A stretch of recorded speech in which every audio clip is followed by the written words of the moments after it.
What's up guys, Asian here, and today we got our first look at update 25, at the very least where the combat team seems to be going with their approach to with the game.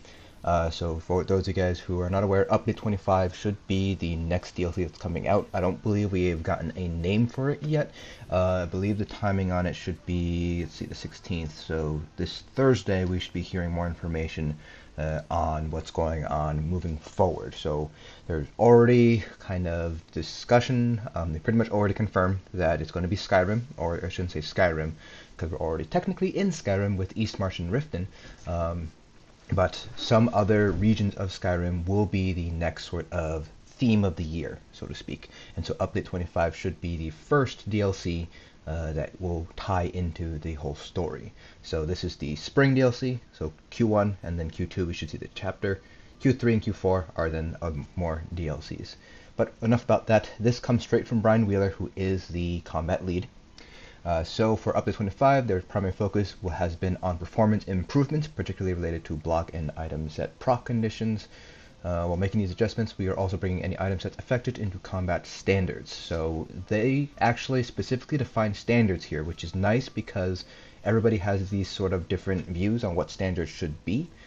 So for the combat team, they're using the term standards as a consistent formula or formulas that determine how much an ability should cost and how effective it should be based on various factors. And they give a couple of them here. So whether it's an AoE, whether it has a damage over time effect, something they call complexity of execution, and so on and so forth.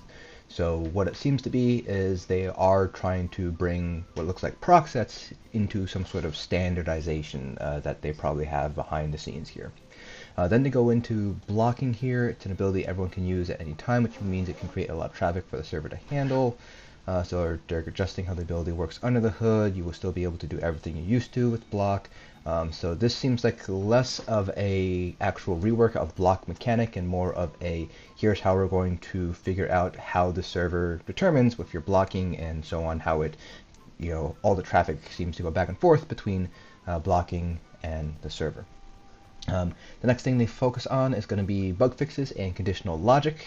So those of you guys who are kind of not as familiar with CS terms, conditional logic basically is an if-else statement. So it basically says, if you have this condition, then do this. Else, if you have another condition, then do this. Else, if neither of these conditions are met, then do this. So that's basically what conditional logic means. So when they mention they're focusing on conditional logic, what it says to me is they have these decision trees for these item sets or abilities that proc, and they might end up being a little bit convoluted. So one of the things that you'll learn when you first start to code are these if-else statements, these for loops, etc. And the next thing you learn right after you learn them is how inefficient they can be.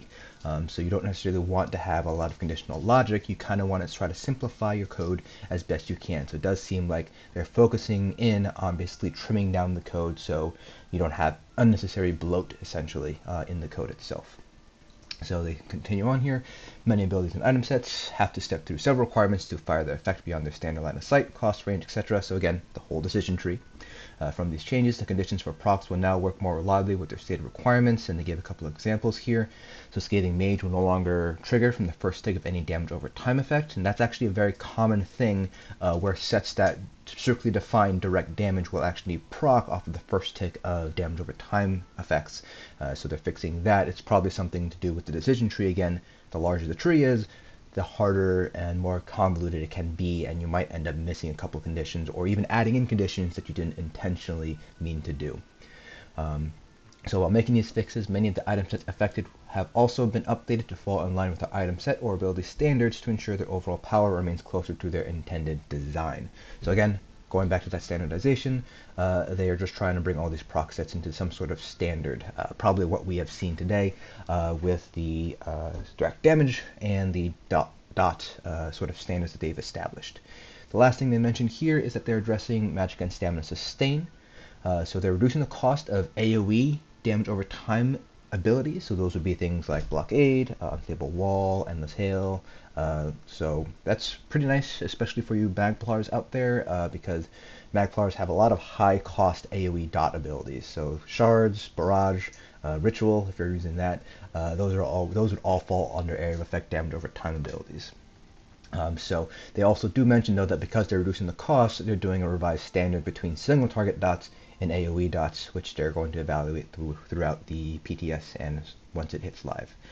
So that is what Brian Wheeler has to say for us so far. Of course, we're going to get more information on the 16th when they're going to talk about what this coming year is going to be, what the theme is.